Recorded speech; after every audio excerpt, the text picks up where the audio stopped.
So hello everyone, let us take the second question for today. So the question is, the ineffectiveness of legislative control over executive has more to do with decline of parliamentary quality rather than structural issues examined. Okay, so what is the demand of the question here? So it says that there is something known as legislative control over executive, and that has been ineffective of late.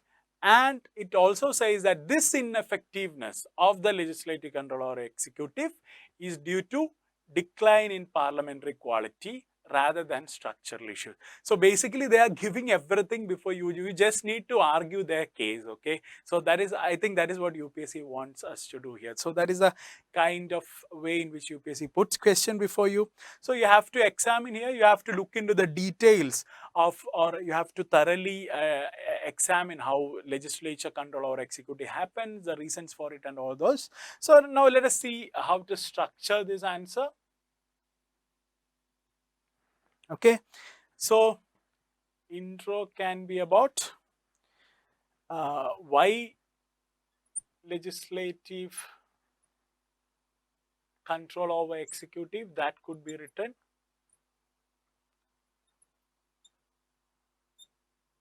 So why you need to have legislative control over executive, and you could say what is its present state. Is it good or is it bad? Actually, it is very poor. So you could say that and you could mention it. Then in the body, so in order to fetch us more marks, you could give different ways of this legislative control. You could list some of them down. Then you could move into the reasons for decline. Reasons for decline of legislative control over executive. So you have to argue the case of parliamentary quality. So there has to be some more points on this side rather than on the structural issue. So you should list out some of the structural issues also, but the parliamentary quality should feature more in your answer, because that is the argument we are trying to make, right? Then you could say, so here, just see where have we reached so far. So different ways of legislative control, the reasons for decline of legislative control. Then you could briefly mention the consequences of the decline.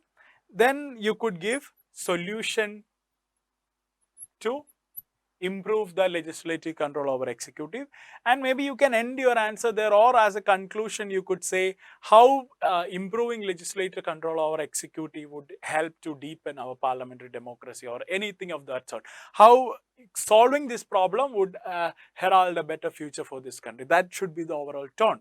I don't want to restrict so much of your thought in that regard, but that should be the overall tone. Okay, so that is the structure. Now let us see the actual answer. So we can start with the actual answer. So in the introduction, it could be something like this.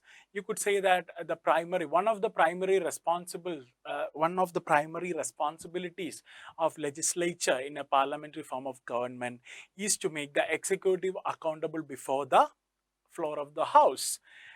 So it is an attempt to extract accountability of the government, or it's before the representatives of the public, or in other words, it's an attempt to make an accountable and responsible government in the country. So that is why you have various mechanisms for legislative control over executive. So you could say that could be the beginning. Then you could say that over the years, one could witness a severe decline in the ability of the parliament to control the executive, which can be primarily attributed to the decline in quality of parliament, or you could say due to increasing situations of parliamentary disruptions and criminalization of politics. You can even actually bring in one or two ideas which are relevant in that context. So that should be somehow the way in which your introduction should go. So you should take care of all those keywords, right? So parliamentary government, create a government that is accountable and responsive and responsible. Both are fine. Responsive, responsible, both are different ideas, but both are suitable here. So accountable and responsive government. Then you could say it can be attributed to declining parliamentary quality, such as evident in frequent parliamentary disruptions, rising criminalization of politics, etc. Okay. So see, your introduction can be created with the core context as well as many keywords, which is going to fetch you real marks. Okay, so having stated the introduction, you move to the body. In the body, like we said, you have to mention some of the prevailing forms of legislative control over executive. So our constitution has created an elaborate system of legislative control over executive. They include question hours, zero hours, debates and discussions in the house, then discussions in the parliament on various bills that the government pilots, discussions and debates on the budget, and the government has to get the sanction of the legislature if the budget is to be approved, both the appropriation and the revenue side of it. Then the mechanisms like confidence motion, cut motions are also examples of that. Then the crucial role of parliamentary committees, the parliamentary standing committees, ad hoc committees, departmental related standing committees. So these are all different ways in which legislature exerts a proper control over executive. So you mentioned that. Then you say of late there has been instances of weakening parliamentary control. So you could start mentioning the decline of parliamentary quality. So what are the aspects you can mention in that context? So decline of parliamentary quality, one thing would be quality of debates. Okay, so quality of debates, what can you attribute the quality of debates to? So the low quality of debates can be attributed to the low quality of the members. Then it could be attributed to the televising of TV proceedings. I will explain how that happens. Low quality of members, televising of TV proceedings, and a partisanship nature of the speaker. So all of this can contribute to poor quality of debates happening in the parliament. Then another issue is the frequent parliamentary disruptions. So frequent parliamentary disruptions is going to diminish the overall quality of parliament, right? So there would be frequent disruptions, the members coming out and shouting in the well of the house, doing all hooligan acts. In Kerala, there was an instances where they broke the chair of the speaker, they overthrew the chair. I don't know what will happen. So there had been all those situations of frequent parliamentary disruptions. Then another reason for this decline of parliamentary quality is that the ruling faction are largely non-accommodative of any other views or any opposition views. So intolerance and non-accommodativeness of the ruling faction is a reason for declining low parliamentary quality. Then unprincipled opposition. So that is also another crucial problem, unprincipled opposition. So what is the idea of that? See, the opposition, while they are in the ruling side, they would come up with policies, but they would oppose the same policies while they are on the side of the opposition. So it's not a principled position, right? So it's actually for political interest. They are not they are not taking a principled stand, but they are just playing petty politics. So this unprincipled nature of opposition, you could also say that extreme partisan position of the opposition is also an issue here. So there is issue with the ruling government, there is issue with opposition parties. The best example of this is GST and Aadhaar, I would say. Okay. So both GST and Aadhaar has been piloted and spearheaded by the UPA government, UPA 1 and 2. But when the BJP government, the last government took it to pass the bill, they went all against it. So that is the example of unprincipled opposition I am looking here. So ruling faction intolerance, you could see many instances when the opposition demands are even reasonable, they don't accommodate it. Okay. Then another thing is poor quality of MPs due to rising criminalization of politics and what do you call, a high incidence of criminal cases, or giving seats to MPs with criminal antecedents. So that is also, it also means the same thing as rising criminalization of politics. So that is another reason for decline of parliamentary quality. And another most important thing is decline of the role of MPs after anti-defection came into being. So ever since the anti-defection came into being, the MPs are almost reduced to a mere rubber stamps of the party. So the MPs can't vote against the party whip, the official party whip. So MPs can't, don't even have the freedom of expression that even we normal individuals have. So that has put, or that has been a very crucial role to play in bringing down the quality of parliamentary debate. So for example, you could say an MP from Kerala, or for example, a particular case, MP from Central Kerala would have to argue for the prices of spices, rubber, and things like that. But chances are that this MP would be from the, see, I'm giving an example in the UPA time. This MP comes from the Congress party itself. So what happens, the reasons for this lowering of prices of rubber and spices has been largely due to the ASEAN FTA in goods, which the UPA government itself signed. See, so that is the kind of scenario. So while the party has one stand regarding ASEAN FTA, the MPs and their constituency interests are different. But due to anti-defection and this whips order in place, the MPs can't even exercise that freedom. So that is a very crucial quality dipping thing when it comes to MPs. And last but not the least, it's the televising of parliamentary proceedings. So I have mentioned it the other day also.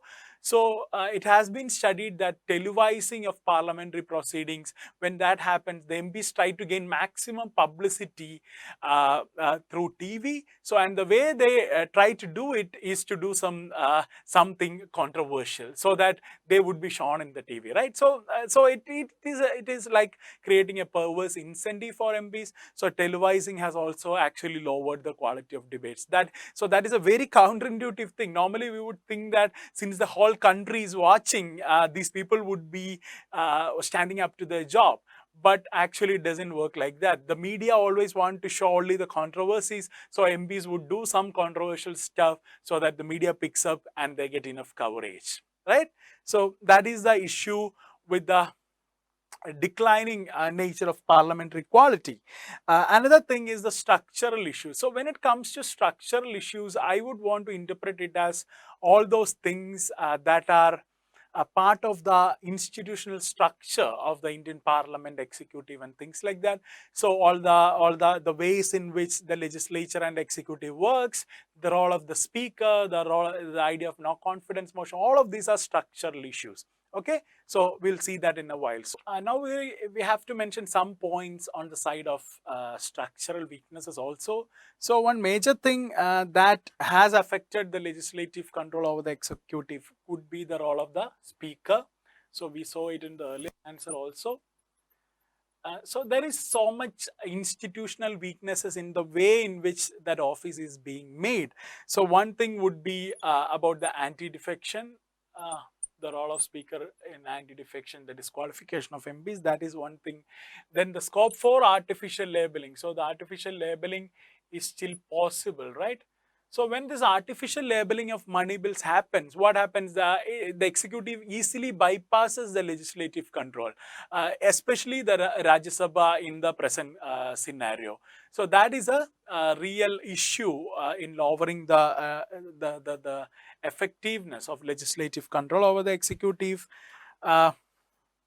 Then anti-defection, say, while I've put the factor of anti-defection top also, in the other factor also, that was with respect to the declining role of individual MPs. But even otherwise, anti-defection has brought in so much of weaknesses to the system. Like, for example, it increases the partisanship of the speaker. So that is one thing. Yeah, that is something you can also mention. Then structural issues would be possibility to bypass crucial legislative control. Possibility to bypass legislative control via ordinances. Okay. So that is always, they can always take a recourse to ordinances, right? And there has been certain judicial pronouncements which has actually incentivized government to take the ordinance route more and more just to bypass the parliament. So we need to make this ordinances, or we have to reduce the situation of ordinances to extraordinary situations alone. Then a bypass of committee system. So committee systems. So the other day when we are looking at the departmental related standing committees, the last government has referred only 27% of the bills to the committee system. So that is an effective place where the legislative control over the executive is possible, but the government is in a position to bypass it. Then bypassing of committee system. Here one context example would be the DRSC, which we already, then PAC reports on CAG reports are not adequately taken seriously within the parliament, and also the departmental related standing committee. So both of these are not taken seriously at the level of parliament, and it's not being used effectively to control the executive. So these are some of the structural issues. So none of these are due to the poor quality of the parliamentarians or the what you call overall functioning of it, but these are certain weaknesses that are embedded within the structure of legislature and executive, which is being misused by the ruling government. So this largely falls in the domain of structural issues which also require change. So then, so we have shown both sides. The decline, the ineffectiveness of legislative control or executive is more due to parliamentary quality and structural issues. Now you could briefly make a comment about the consequences of this weakening control. So, so we are effectively unable to create an accountable government. There is no rigorous debate on crucial topics. The MPs, the ministers, don't have to face uncomfortable questions due to frequent disruptions in the parliament or due to ordinances. Then with respect to the accountability, two important thing I want to bring to your attention is the mishap that happened in the what you call after the COVID pandemic lockdown, how that immediately that lockdown was proclaimed, and so many of migrant labor had to walk miles to reach their home, and many died in that process. So that was an example of absolute irresponsibility from the side of the government. But we never saw anything consequential happening or emerging from there. Neither the judiciary nor the government nor the legislature could hold the government accountable for that irresponsible act. And same is the case with demonetization. So even though there has been attempts to argue the positives of demonetization, overall we could now see that it has been a policy error. But again, the government was not held accountable before the floor of the House. So these are all the consequences of poor legislative control over executive. So now it's up to us to give suggestions to improve legislative control over executive. So how can we do that? First of all, with respect to the parliamentary quality, first of all, we have to put an end to criminalization of politics. So even now, I would say almost 60 to 70%.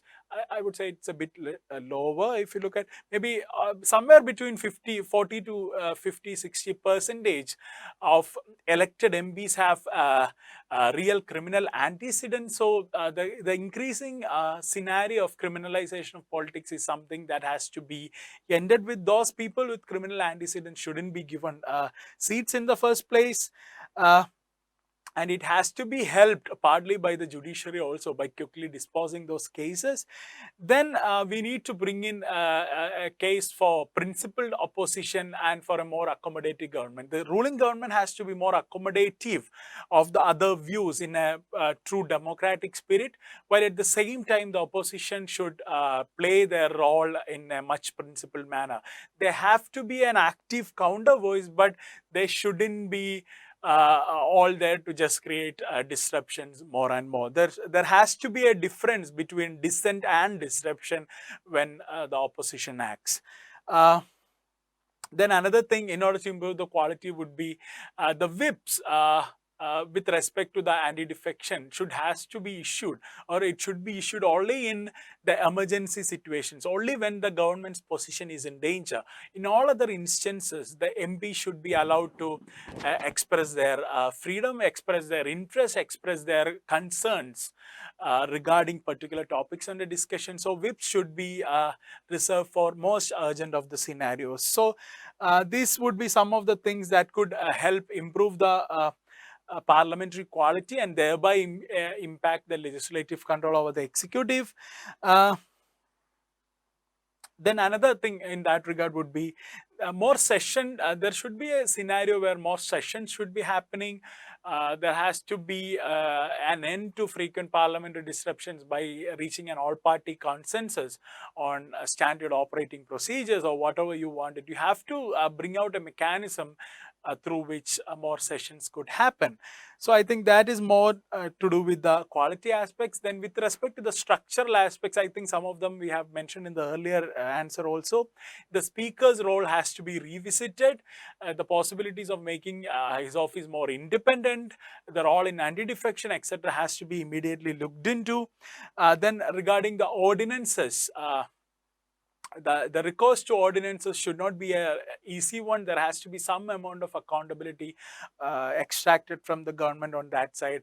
Then the committee decisions and the committee suggestions has to be implemented in earnest, and if not implemented, the government has to give an action taken report wherein they would explain why certain suggestions of the committee has not been implemented. But definitely all the bills, all the important crucial bills will have to be referred to the committee system.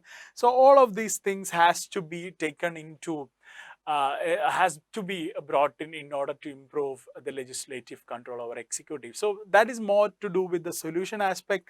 Then we move to the concluding remarks. So the conclusion, like I said, it could go something like this. So effective legislative control over executive is crucial to create a responsible government, and a responsible government is all the more crucial to create a welfare state, to create a scenario of faster, inclusive and sustainable growth in this country, to alleviate poverty of the masses. So in order to achieve all that, you need a welfare state. But if you need a welfare state, you have to have effective legislative control over executive. So that could be the final logic on which you can end your answer. Or you could say that if we are bringing an effective legislative control over executive, you could achieve all these things. That is also another way in which you can do the conclusion. So I hope you are clear with the explanation. If you have any doubts, you can get in touch with me. Thank you.